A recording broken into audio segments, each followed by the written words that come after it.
Hi, everyone. My name is Dr. Oliver Degnan, and I'm the Burnout Coach. As you will soon know more about my videos online, I'm helping people to not burn out anymore, pursuing their life and career passion.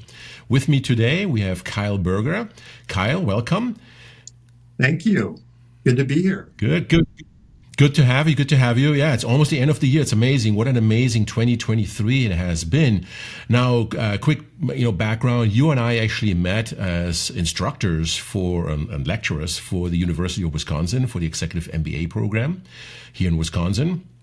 And you and I actually found out that we have a lot in common. We actually love to develop leaders.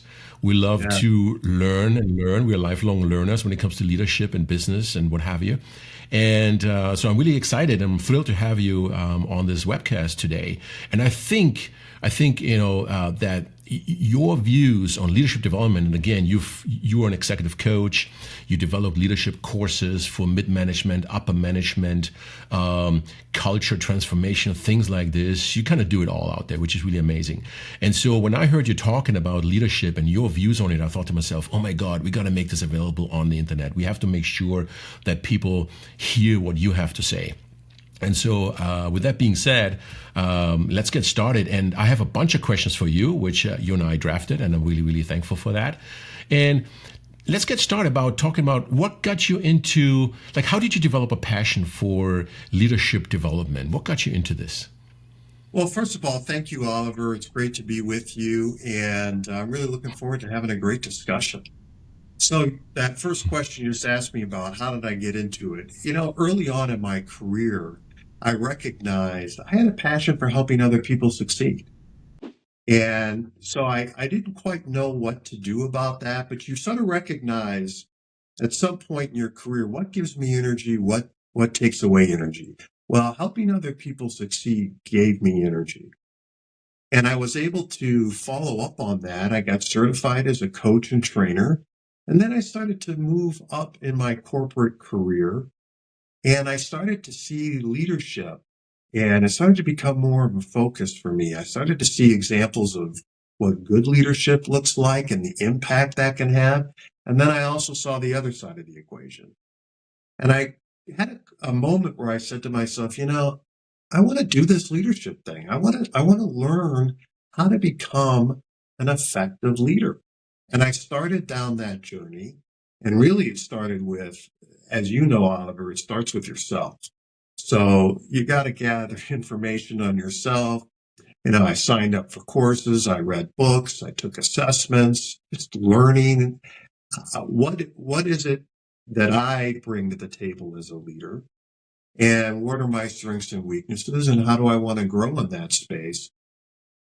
But where it really clicked for me was as I was able to move into more leadership positions, to see the impact and the ability to help other people have their breakthroughs in their leadership journey.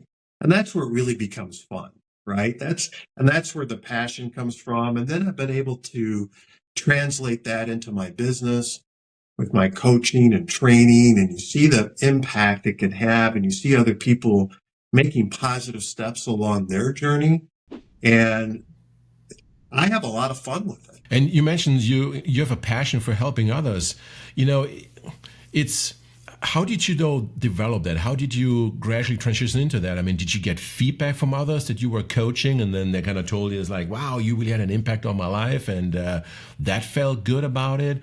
Or was it your vision of your future, your life's future, where you said, there's a difference between I have a day-to-day job and then you go home and you think about something different, or you have an activity that enables you to feel good about every hour, every day that you spend on helping others. Like, those are things that I hear often from other coaches, right? But what is it specifically for you on your journey? How did you develop the passion? And did you develop the passion, or was it always there? And maybe your previous life as a corporate citizen, maybe that suppressed that passion. I don't know. I'm guessing.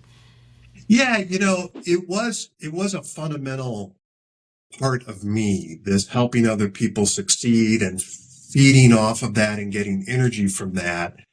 And I think as I went on in my career, it became bigger, and it was like, well, what do I want to do with this? And how do I want to develop it? And so it's a combination of both. So it's something that I think was central to who I am as a person. And I kept finding ways to do it. And then it started to click for me that, hey, maybe this is something I could do for a living. And like you said, enjoy every hour I work. The same time, I was getting good feedback. So as I was working with people, having that impact, seeing them get promoted or turn the culture around on their team. And so I got a certain amount of joy and energy from that. So I think the two of them came together. And that's really where it sparked me starting my own leadership development business. Yeah, I can totally understand that. For me, it actually took some time. I was in my early career, I was very selfish, right?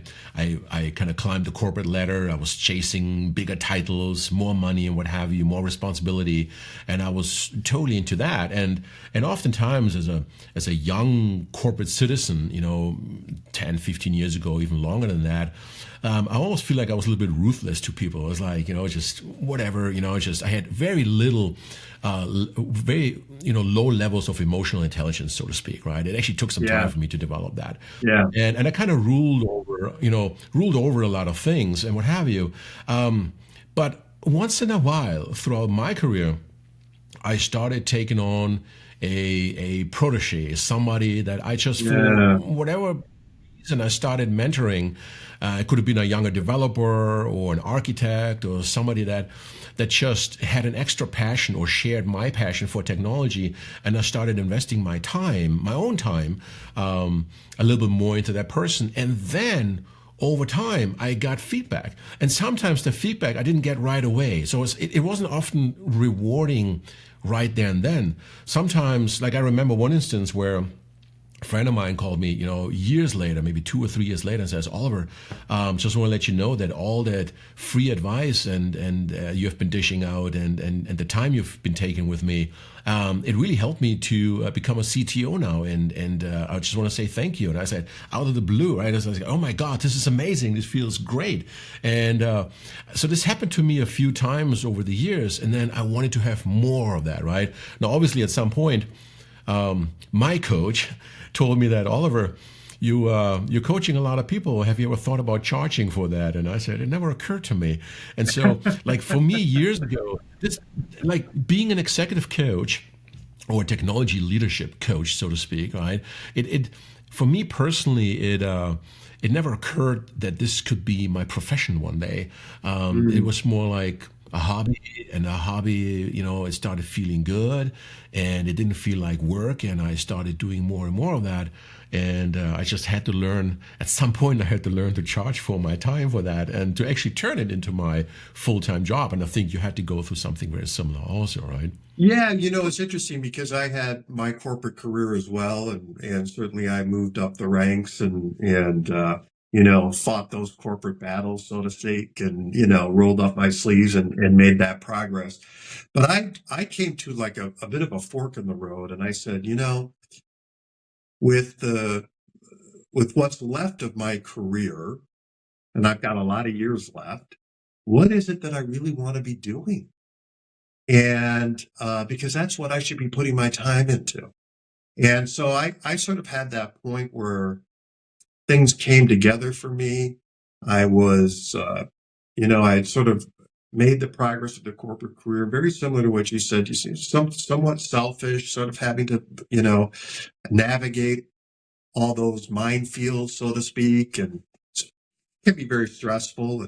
And you came to a point where I said, what do I really want to be doing?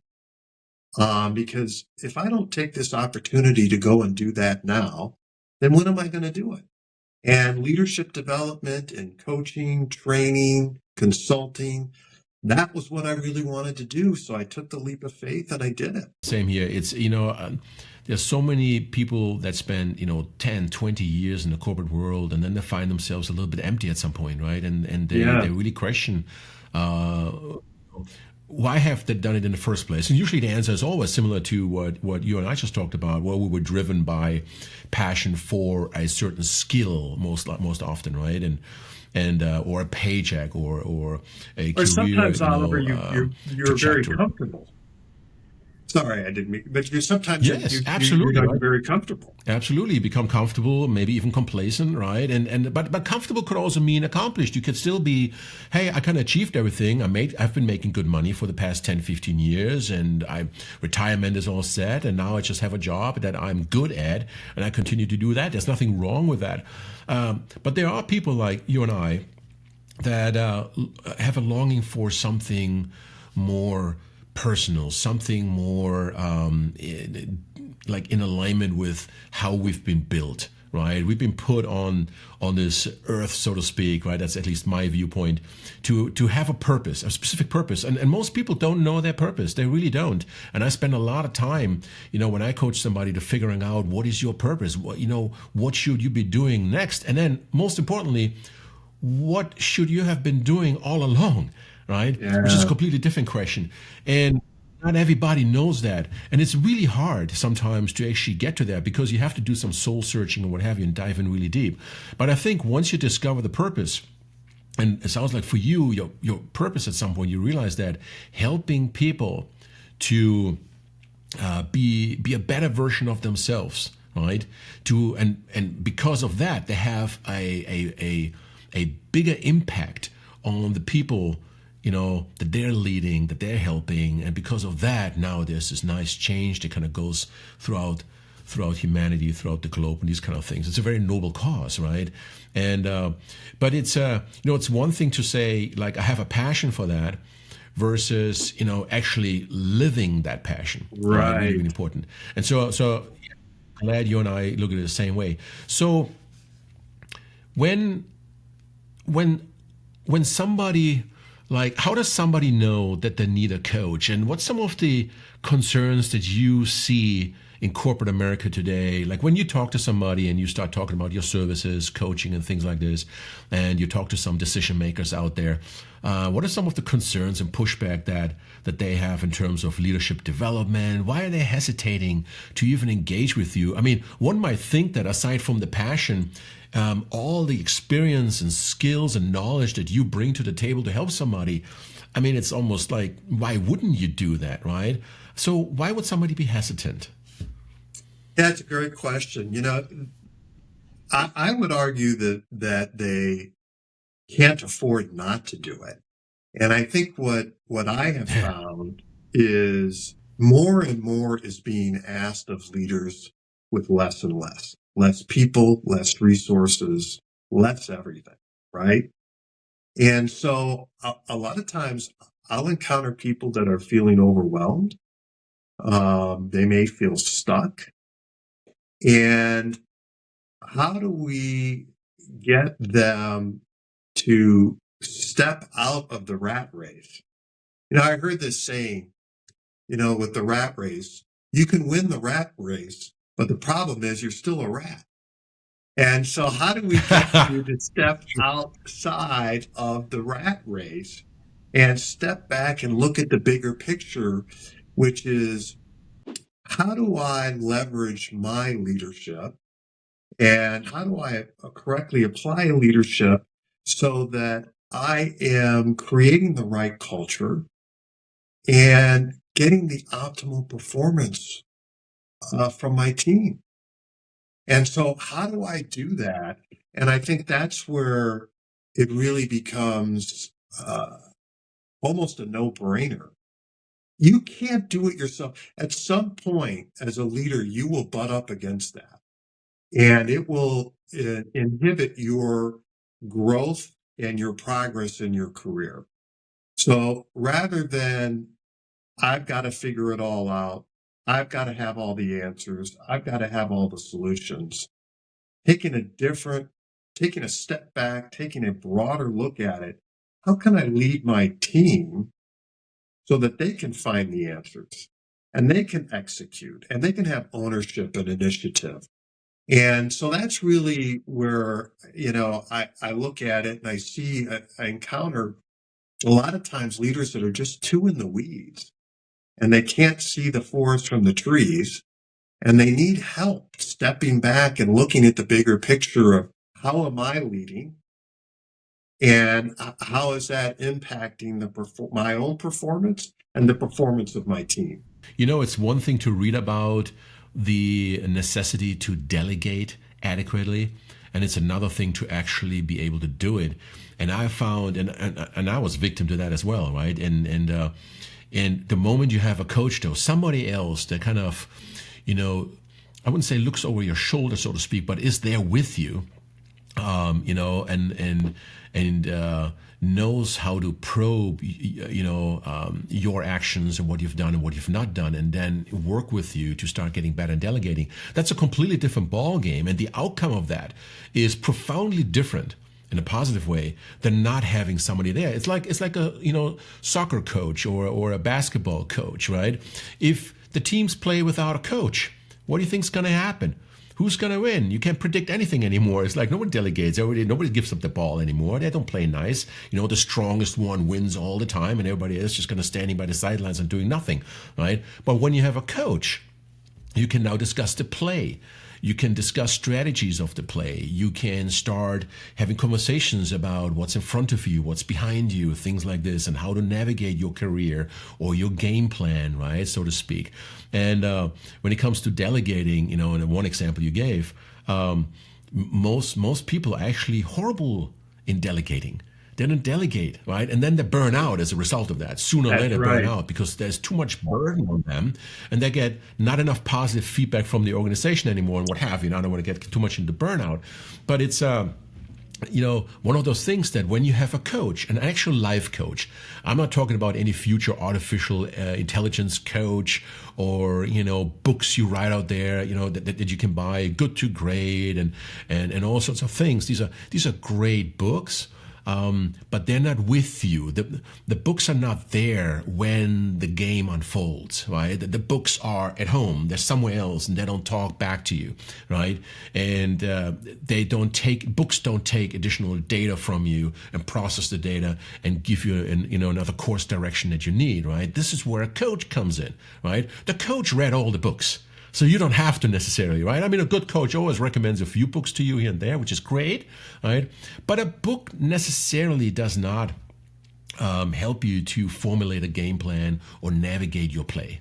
And that's where a coach comes in. So do you think that from your experience, like executive coaches do a good job explaining that value proposition to potential customers out there? Or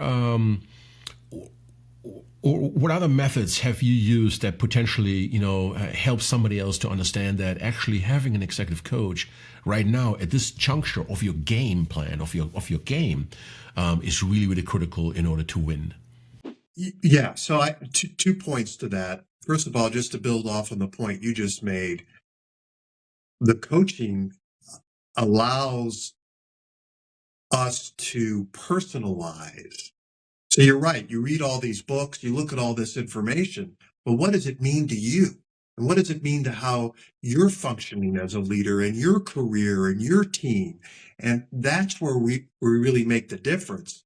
You can look at all the theory in abstract that you want, but how do we boil it down to what does it mean for you and how you actually lead and operate in your career? The other point I would make that I think is an absolute critical value proposition around executive leadership is retention. Retention is something that, as I have gone more and more in this journey, recognize retention is a leadership issue. And so how do I engage my team and develop my people and create that right culture so that people are going to be more likely to stick around? I mean, isn't retention as big an issue today as it has ever been? Absolutely, right? And I mean, when it comes to like just institutional knowledge, right? If you spend, I mean, it can cost millions to build up employees over time, right? They don't start a job first day and they're up and running. It takes 6 months to a year for somebody to really At understand the least inner usually. workings of an organization. Yeah, and actually then if you don't do a good job as a leader, and culture issues too, what have you, and leaders again, they have a lot to do with culture, right, and what the culture actually is. And but if leaders are not aware of the impact that they might have on employee retention, you can damage that business long term because you're starting over and over again every year to hire for the same role, and you never build up your institutional knowledge. And as a result of that, and research does show that your competitive advantage goes out of the window, literally every single time. And it's very hard for businesses to ever get ahead, and make a significant impact to the bottom line and to innovation if they don't retain employees long enough for them to actually innovate from within the apparatus of creation, right? So yeah, really important. So why do you oh no, let me rephrase this. Do you think that leadership today is aware of that? Do they understand that? Do they put one-on-one together that, hey, executive coaching or coaching for mid-level, management and leaders and what have you, that has a profound positive effect on employee retention? Do they know that? I don't know that they always do, and I don't know that they connect to it. So I always look at it from this perspective, and I tell this story to leaders I work with. But if I'm working somewhere and I don't have a good working relationship with my leader, and the culture on my team is not a positive culture, not something I feel good about working within, and I see another opportunity come across my desk or come across my email account or however I come across it, what's going to keep me where I'm at, right? So at a very practical level, you want to create that stickiness. If I have a good working relationship with my leader and I feel like he's bought in on my success and he understands what my goals are and he's taken the time to get to know me and build a working relationship with me, and I feel like I have a good culture, now I'm not, first of all, chances are I'm not actively looking, but if something does come across that is an opportunity for me, I now have something to think about. And that's what you want. At the very least, you want them to have to think about it. You don't want them to go, well, this is a no-brainer. I mean, I'm not happy where I'm at now. I might make more money over here. I might as well go for it. And all of those things that we're talking about, Oliver, are tied into leadership. So at a very practical level, when you think about the economy we're in today and the ease of movement that people have between companies and roles, and here's the other thing. Let's be honest about this. Typically, people don't quit their jobs; they quit their leaders. So again, that all points back to a leadership issue. And so to answer your question, I don't think they always connect the dots, but I think when you step back and you look at it from that perspective, and I talk about and work with various leaders on that, it becomes pretty apparent that there is a connection there. What would you say are some of the top leadership traits an executive leader needs to have in order to be effective in their job and also, retain employees longer? What are the top traits? Yeah, so I think there are a number of fundamental skills and traits that a leader should have. You've got to be a good communicator. You mentioned it already in terms of emotional intelligence. You've got to be able to handle conflict. You've got to be able to delegate. But there are a couple of things. So those are some fundamental leadership skills and traits that you really need to be good at as a leader. And For example, I spend a whole training session just on delegation alone because, as to what you said before, it's so critical. So you've got to get those skills down and be effective at them. But I think something that sort of overrides all of that and is sort of underpinning all of that is, are you a good relationship builder? And that is, I believe, a skill unto itself. So are you intentional about it? Do you make the effort? Do you understand? And I'm talking about people that work for you or work with you. What makes them tick? What's important to them? What are their career aspirations? How do they mentally approach? What's the framework that they approach problems in? All of those things. I feel like that's so critically important because it sets you up for success with the other fundamental skills I talked about. So if I have a conflict I need to work through with somebody, if I already have a good working relationship in place with them, I'm already in a much better position to be able to effectively resolve that conflict. Or if I have to delegate something important or critical to somebody, and I've already built that working relationship and I already have put that time and effort in to know and understand them, I'm going to be way better off. And here's the other thing. If I have built that good relationship and people believe that I have their best interests at heart, it's reciprocal. They're going to want to see me succeed as a leader as well. They're going to be willing to go above and beyond. And they're going to be more forgiving of me. I mean, as a leader, we're all humans. We make mistakes. If I've built a good working relationship with somebody, we can recover from those mistakes so much easier. So I think that relationship building is something that overrides or is overarching over those other fundamental skills I talked about. The other thing is you have to be self-aware. And you have to be self-aware enough to know that I've got blind spots and I need to get feedback. And I need to identify how I get better. And so having the courage, a lot of times, I'll talk with leaders and we all will agree that getting feedback on yourself is a smart thing to do. But the reality is a lot of times leaders don't do it. And they don't do it because they're afraid of what they might hear. And I would say just the opposite. You got to lean into that. And a good leader wants that feedback.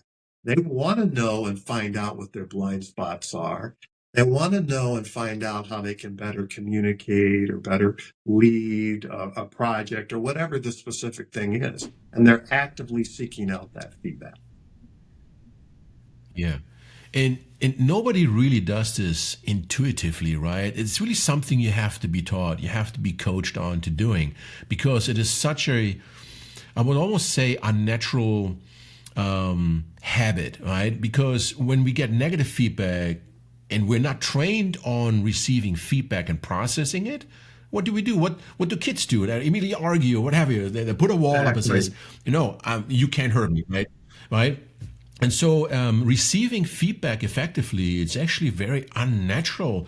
And for us to be really good at receiving feedback, we need to be trained on, we need to be coached on.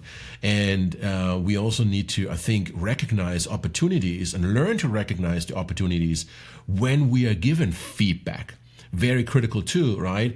And it's that aspect of recognizing the opportunity to receive feedback is coachable. That's not something you can necessarily pick up in a textbook. This is something you discover with your coach as you start, walking, through a certain scenario that happened at work and things like this and what have you. And then the coach would point out, well, here was an opportunity you missed to get feedback, and next time this happens, use this framework to lean in, as you said, to lean into that feedback and receive that feedback. The other thing that really resonated with me when you started talking about this was to be intentional about this, and to be intentional in terms of getting to know others and building relationships, right? And relationship building is, in my experience, is hard work, right? It's not There's no easy. shortcut. I've looked into it. There's no short. Yes, exactly. There's Haven't no we all, right? shortcut. There's no shortcut. And we can compare the relationships we have with family. Those are given relationships by birth, right? You didn't have to build them; they were there. But when it comes to strangers, and when it comes to people in the workplace and business partnerships, and especially when you're an entrepreneur and you want to build your team around you, you need relationships to build that team, right? To help you get off the ground quickly. Nobody gets off the ground quickly, whether it's career or with your own business, unless you have a team. And in order for you to have a team, you need to have relationships first. And so, can you talk briefly about the intentional component about building relationships? Why is it intentional, and what should be the expectation for somebody to build relationships? Because clearly they don't build themselves. Yeah, so you've got to make time to make it happen. And again, it goes back to what I said earlier around that rat race. You're on that rat race, and chances are you're not taking that. So the first thing you got to do is you got to make it the decision that it's a critical component of what you do. And then a lot of times with the people I work with, they have to schedule time to do it. I know a gentleman that at one point I was doing some coaching with, and he was really struggling with his team coming to him on different issues. And he noticed there wasn't this free flow of communication. And so he recognized, being a type A personality, that he was always business, business, business, business, never really taking any time to get to know these people. So just something as simple as, before he got caught up into his day, before he did anything else, he scheduled a little time every morning to go around and talk to these people and ask them how they're doing, ask them how he could help, took a genuine interest, actively engaged with them. And at first it was awkward for him, and it was awkward for them. And that's where the consistency, right? But he stayed with it. And over time, they got more comfortable with him. And then they did start to come to him with different things. And there was more of a two-way communication with that. But it started with him saying, I'm going to have to make an effort here. And if I have to, I'm going to have to actually schedule and block the time out and go do this. And a lot of times, I think you're right. People just want it to happen. And it doesn't. As I said earlier, there is no shortcut to it. I've looked into it, and trust me, there isn't. There isn't. Like, for the past few years, what has helped me to formulate strong relationships, especially with new employees or even with people that I coach, I always meet with them for at least 2.5 hours the first time, which is crazy, right? Most leaders, when they first start a new job, they schedule a 30-minute meeting, maybe a 1-hour meeting, because that's the default in calendar program. 1 hour. You cannot, get to know somebody in 1 hour. You really can't. The 1 hour is all about, I call it the honeymoon hour. It's like, oh, welcome and blah, blah, blah, and I'm going to give you a high-level overview of everything.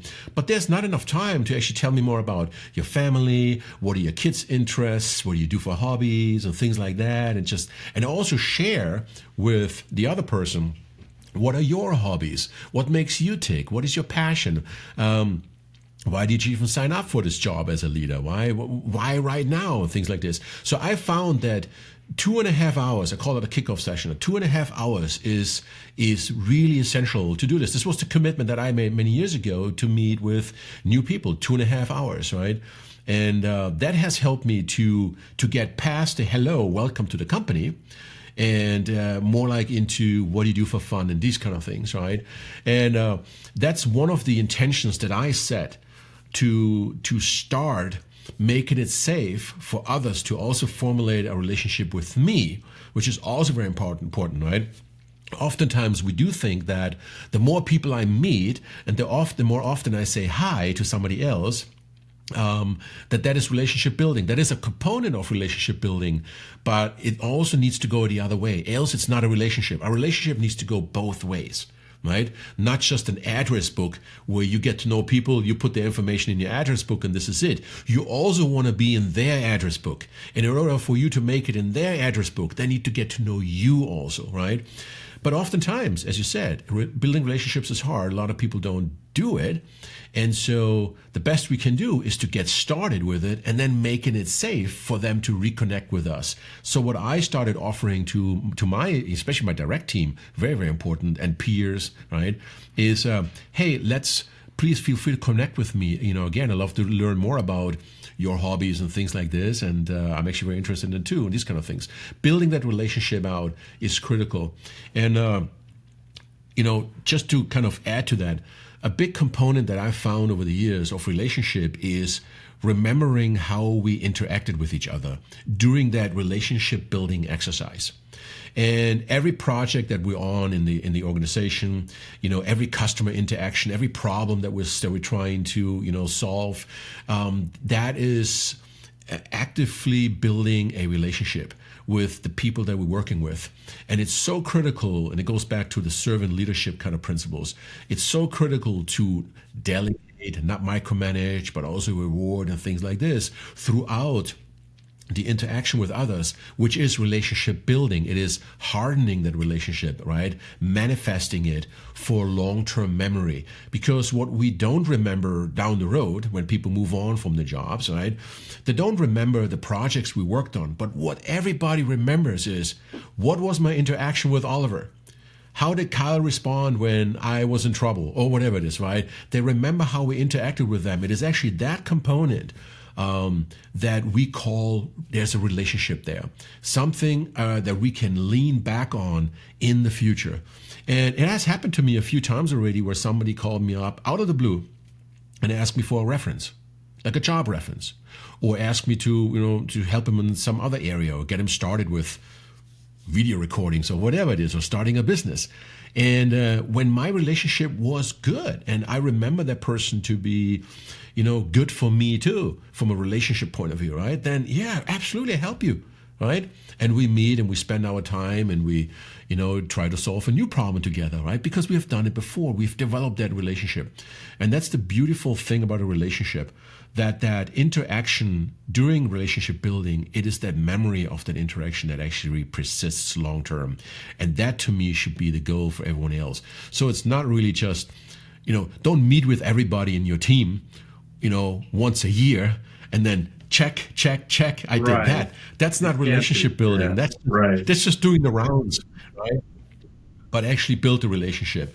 So Can I add 2 points, Oliver? I think, yeah. So one thing I wanted to just add to that is, you're talking about the relationship building and that interaction. What they really hold on to in that interaction is how that interaction made them feel, right? That's the imprint that they hold on to.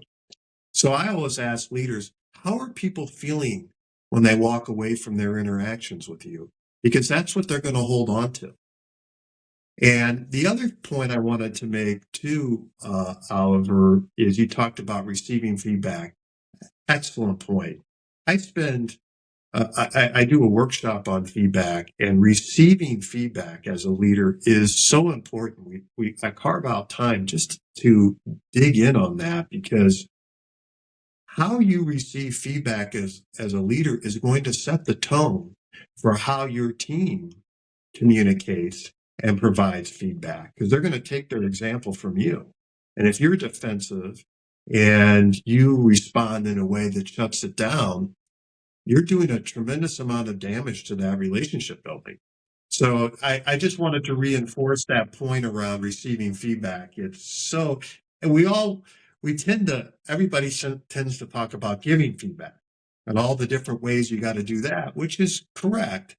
But the other half of the equation is, how do you receive it? Yeah.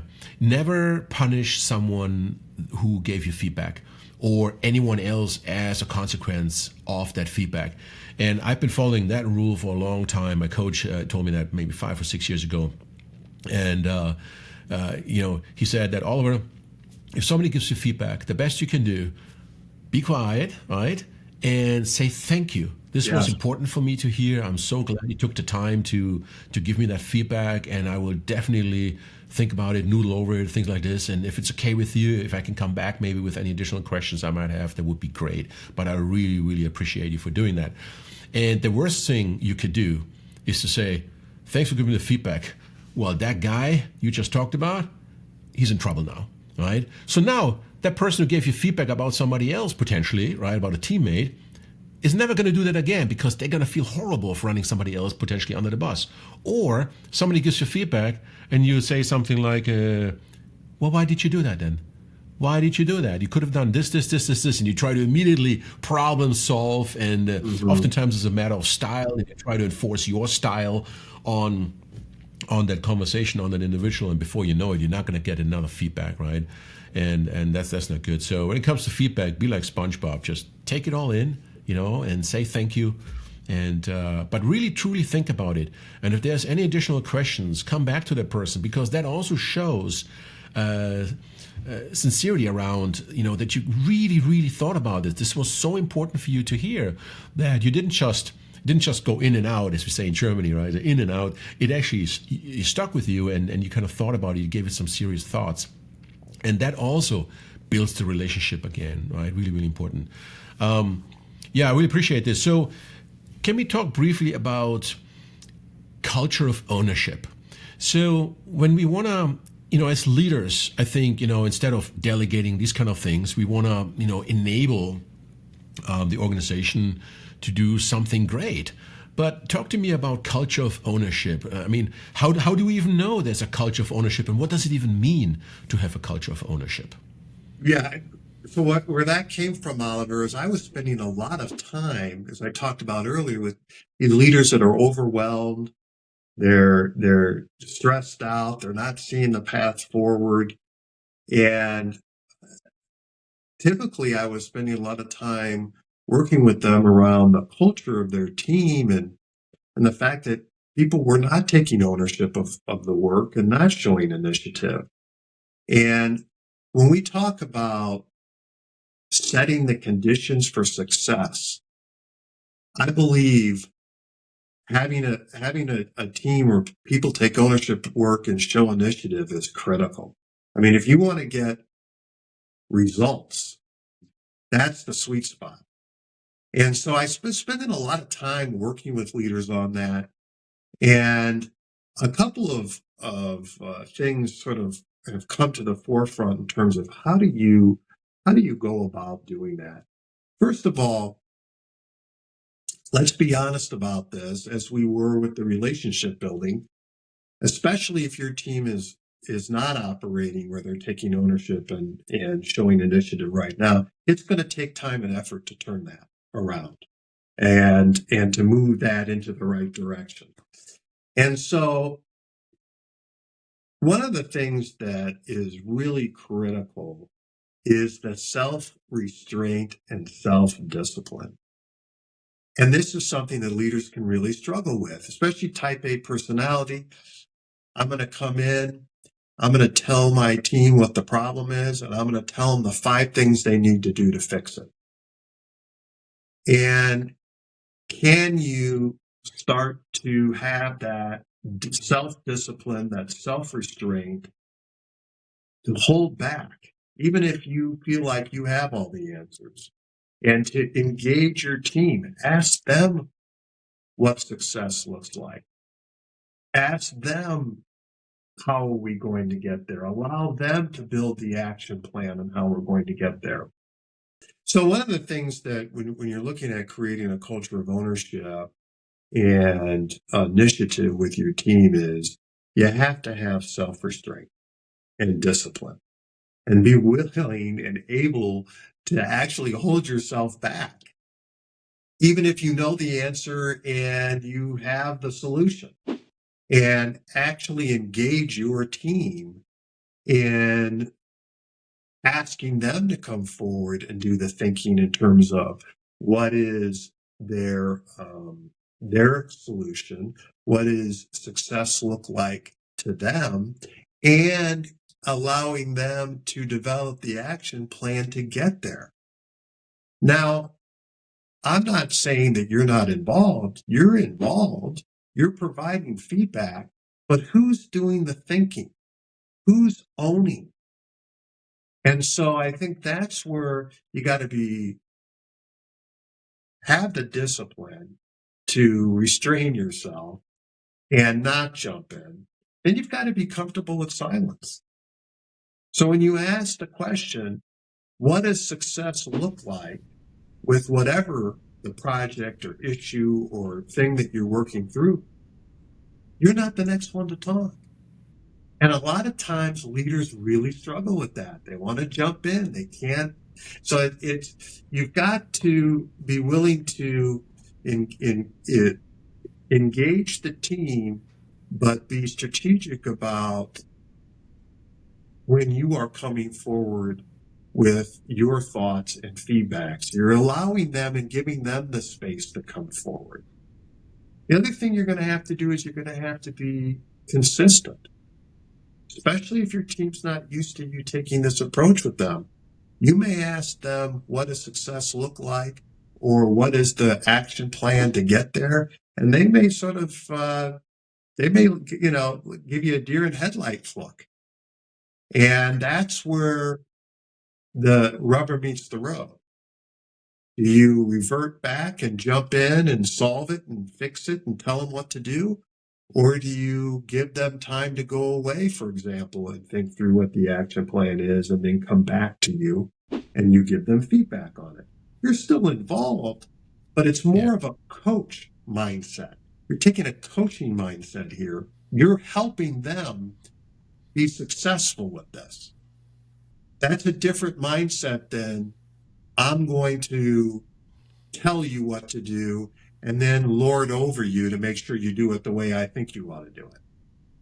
And so exactly. One other thing I would say is you got to promote confidence with an approach like this. You've got to have some belief and express that belief in the team and recognize it takes patience and time. You're not going to, especially if they're not used to you engaging with them in this way, it's going to take a while to turn that ship. And the worst thing you can do is the minute they're struggling is to take back control and take back doing the thinking for them, because now you set yourself back to square one with it. Yeah, that is very poor leadership. And I think all of us have seen this type of leadership, at least a few times in our career. So how do you respond to leaders that are known to take over under the excuse of, but right now we need to go faster or what have you, or the client is not happy, we just, I have to get involved. Like I have to be hands-on now, or I'm going to change direction, or I just had a solution that I drew out of thin air because whatever, I had another meeting with the customer and something occurred to me and I'm just telling you what to do now, change course, stop everything you did, do that now. How do you advise that particular person, that particular leader to maybe not do that or do it differently? Well, there is. I call it the but right now syndrome, right? Yeah, there is with all of these leadership, or a lot of these leadership traits and things that we're working on. There typically is a short-term, long-term trade-off. So a lot of times, sure, in the short term, it may be easier and faster for you to just jump in and say, here's what we need to do, now let's do it. The problem is, well, a couple of things. First of all, your team is just going to go along with that because that's the path of least resistance. You've done all the thinking for them. And you're not creating people who have actual ownership or skin in the game. And when you don't have skin in the game, there's no more checks and balances either, right? I mean, really, there's no more checks and balances. If they come with a solution and they are the CEO, what have you, they're a top leader, and they just tell the team, yeah, you got to do it this way now. There's no more checks and balances. So what if the leader is wrong? Right. And you know what? I've had that happen, Oliver, where I have said, hey, well, I've been working or coaching with somebody, and I've said, I don't want you to put forward your solution on this issue. I want you to actively engage the team. And then following it full circle, they had to admit to me later that the team came up with something better than they originally had in mind for the solution. And that happens all the time, where you may think you have the answer, but can you be open-minded enough? But yeah, Oliver, of course, I'm not going to pretend that sometimes in the short term, it is going to be more time effective. And I understand leaders, you've got stuff breathing, down your neck, and you need things yesterday and all that stuff. But understand there's a trade-off there. If in the short term, it might be quicker to do it, but in the long term, are you really helping yourself in your ability to get out of the weeds and truly operate as a strategic leader? In the long term, are you helping yourself being able to operate at a bigger picture level and truly lead and be out of the weeds? Probably not. So there's a trade-off there. Yeah.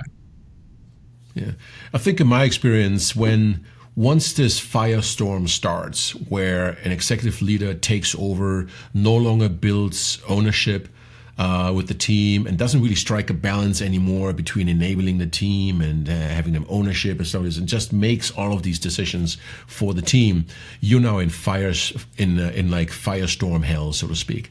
There's one firestorm after the other. Everything becomes urgent. Everything is number one priority, right? You ever seen those spreadsheets where everything is red and everything says number one priority? There's no number 2, 3, 4, 5, right? Everything is number one. And if everything is important, we always say nothing really is, which is also not true, but it's one of those sayings that you hear a lot. But this is really, those are the effects of oftentimes poor planning by the leader, poor strategic thinking by the leader, right? Which can be coached. If the leader would have a coach and the coach would, work with that leader on, hey, let's improve your strategic thinking skills. Let's improve your, leadership skills around striking the right balance between ownership and team enablement and things like this, right? And so over time, the leader now can balance better. When do we need to have a sense of urgency, like right now, right? Versus, but still, instead of versus, but still remaining strategic.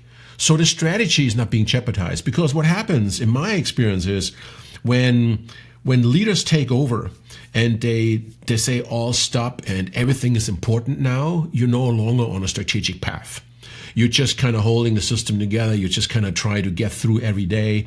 And that is an unsustainable path that quickly leads to burnout. And this is a great way to lose your best employees really quickly, because they're your best employees. They can leave really quickly, right? It's the employees that actually know they're maybe not as good as the A players. They stay forever, right? And that's just the cold hard truth. But oftentimes that all starts with a leader, in my experience, that just becomes impatient, that has not put in the energy to plan and strategize properly, and not to bring the organization along when it comes to strategy formulation, right? Something I'm also teaching at the Executive MBA program, how to actually bring the organization along, formulating the strategy. And then everybody knows the strategy, right? And then even if we have firestorms or something breaks, or we have to quickly respond to a customer, demand, then at least we're still responding quickly with a sense of urgency in strategic alignment. And I'm telling you, without proper coaching, it's almost impossible to do that. You won't get there. Unless you really experience as a leader and you had coaching at some point, right? You must have had coaching at some point. Leaders that are really resolved or that are keep their cool during pressure and high stress situations, those are leaders that usually have been coached. And they don't wander off the path of the strategy, because they still have an obligation towards shareholders, strategy, customers, and what have you, and just really helping the marketing and sales team to succeed also and compete effectively, right? You can't, the moment you wander off on that strategic path, you're in big trouble, and you're digging yourself a hole every day, and all the employees know it too. Everybody knows it. They see it. They let you know also, right? They usually tell you, it's like, hey, Oliver, we really need to get this part right. We can make some quick fixes over here, but this part we need to get right. And then if I say as a leader, no, just jerry rig it, the whole thing down the road is going to cost me more, very dearly, than it does today, right? So your point, my point, is listen to your employees, right, and give ownership. Let them solve the problem. Let them come up with the trade-offs in terms of, like have them have a sense of urgency, right?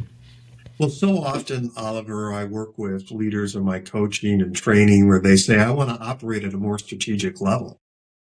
Well, if you're in firefighting mode, and you don't have a culture where people take ownership in their work and show initiative, how are you going to operate at a strategic level? You're not.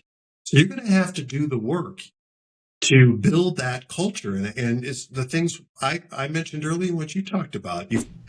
Patience combined with self-restraint, having the discipline to hold back sometimes, bite your tongue, and allow people and be comfortable with silence. When you ask that question about what success looks like or how are we going to get there, allow them to come forward with it, and then to consistently stick with that approach and not panic the first time you ask that or the first time they start struggling with it, but actually take that as an opportunity to coach. So at no point are you and I saying that you're not involved. You're still involved, but it's involved with a different mindset. It's more of a coaching mindset. I'm helping them succeed, but they're the ones that are doing the succeeding. And the other thing too is, and I'm sure you've noticed this a lot too when you work in different companies, that can become a big part of the culture where what is rewarded and valued are the people that do the firefighting the best. And that can really skew a culture, because then what happens is nobody is actually taking the time to figure out what caused the fire in the first place. And so I think that is something as well. And I've seen that too, where, people fill out how they're spending their time, and all their time is in that box one where it's urgent, it's crisis, always in crisis. Yeah. And there's not time taken to figure out, well, what caused the crisis in the first place? And as a leader, am I playing a role in creating this crisis situation and going from one crisis to another? Yeah. I've learned as a CTO and CIO over the years, even as a chief architect before that, I learned to look at the system, like, for example, as a technology company, and you look at the system and how stable it is and how well it performs and how easy is it to create new features and in the product stack and things like this. And sometimes when the estimates get too long because the system is so complicated, and you add something new, some new functionality on one end, and then you break it on three other ends, that's usually a sign of a poor architecture. And poor architecture oftentimes comes from not having had enough time and strategic thinking to put the products, to put the technologies on a path of sustainable growth. And I know it sounds very technical, but it really comes all back to executive leadership. Oftentimes, executive leaders, again, and it's hard to start a company. There are firestorms and things like this, and the customer says, you got to do this right now or else I'm gone. I mean, you got to respond to this with a sense of urgency, right? And I get that. And there's absolutely, but you can really tell, and this is something that I spend my time on with CTOs and CIOs, you can really tell when you look at the underlying foundation of the system, what the culture is, especially the leadership culture. You can really extract a few things from that in terms of how the leaders potentially interact with the organization, what the pressure really is. And it's really tough, even as a technology leader, to start changing that. And as a technology leader, oftentimes you are a little bit the buffer of, between customer and the CEO and others out and the CFO and what have you, marketing, sales, with the technology organization, the engineering teams, right, and strike the right balance. Really, really important. But oftentimes I see leaders that technology leaders like CTOs and CIOs that no matter what their boss tells them, which they're just they're in panic mode right now. They're impatient or in panic mode, and the technical executive leader becomes a throughput of that panic, and they immediately project that entire panic onto their teams. And as a result of that, you will receive very, very unstable systems that are just not ready for the future. But employees don't have another choice. They have to listen to the leaders, right? But they tell you usually that if we do this right now, this is we have to fix it later though. I can cherry rig it right now. We fix it later. And then you say, yeah, we fix it later. But then the next firestorm comes along and you never fix it later. And then it just breaks apart, right? And as a result of that, and I'm sorry to geek out a little bit here, but as a result of that, your support investment keeps on growing up. So instead of your customer happiness factor growing, your net promoter score, that usually starts shrinking because the system is has more instability. What happens? Your support investment goes up because you need more people hold it together every day and process tickets. But I don't want to get off on a tangent from an engineering point of view. But it really comes back to what you and I are talking about, to strike the balance in terms of ownership and empowering employees to make the right decisions every single time, right? To make the best suitable decision every single time, not just once in a while. And this is where effective leadership comes in. And it's not something you can teach yourself. It's something you have to be conditioned on having, keeping your cool, your strategic clarity, your clear thinking, what have you. And an executive coach can do that. That is, for me personally, what an executive coach has done for me over the years, to really help me to pause long enough to get the next decision more right than wrong. You're never gonna make everything right. You sometimes make a poor decision, but you learn from it quickly, right? And then you move on, but you make more right decisions than wrong decisions, which is really critical. And a coach, to me, does exactly that. So what are some of the initial steps that you could help somebody to get started on the journey of just developing their leadership and maybe getting in contact with you or getting in contact with an executive coach? What are some of the initial recommendations that you could one thing give somebody? I think if I can just put a little bow on that previous thread of conversation, Sure. I was just feeling like I was spending so much time working with leaders in my coaching on this ownership and initiative issue and creating the right culture for that. And so often leaders weren't even giving people that work with or for them the space to do it. And so from that, I created my own training program for leaders specifically on the topic of creating a culture of ownership, because it is so critical to their success and everything we've talked about in terms of getting out of this firefighting mode and actually being able to operate and think at a strategic level. To answer your question on how does a leader get started, first of all, you have to understand it starts with you.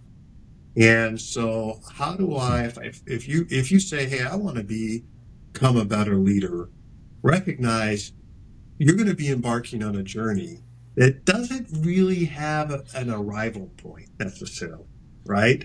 I mean, and I actually enjoy that, and I know you do too. That's part of it. It's a constant learning and growing journey that you're going to go on. So be okay with that and know that that's just going to be part of it. But you really, as you start, you want to start by trying to gather as much information about yourself as you can. There's a lot of assessments out there. I personally like DISC. We've talked about reading books, but also as you've talked about, and I've engaging with a coach can really accelerate that process, or getting into some specific leadership development programs, training can help accelerate that process. But you really need to understand it starts with you. You have to be real solid on who you are as a leader and what you bring to the table before you can translate that into effectively leading others. If you try and effectively lead others, but you're not solid yourself on who you are as a leader, you're Yeah. going to run into a lot of problems. I would say it's not just about your direct team at work. It's who are the other people part of your team that don't necessarily work for the same company, such as your executive coach. Your family is part of the team also. Your best friend or friends might be part of your team also, right? There might be strategic advisors. There might be external, you know, advisors that you subscribe to on YouTube that they don't even know you, but you subscribe to what they have to say. And I think it's really important to be clear about who you need on your team in order to become the best version of yourself as a leader at that time. And that changes. It's okay for your team to change. I noticed that too. I had 3 different executive coaches in my career, and each one had a different purpose to help me get to the next stage. And once I was there, I realized, oh, there's some other things I didn't even know, that I needed to fine tune and what have you. And I, got a different specialist to help me out with that. So maybe let's talk about that briefly. When it comes to coaching, it's not really, in my view, having one coach, the same coach for life. Nobody's that Right. good. Nobody knows everything, right? Right. But I think so. So, what's your view on that in terms of just getting started, and how do you assess what kind of coach you need right now? Well, I think, when we talk about a couple of points on what you've said, to build on what you've said, something that's really helped me a lot in my career is mentors. So having a mentor, somebody that and also, people join study groups, other people that are in similar roles or networking organizations where you can get some of that outside of yourself information.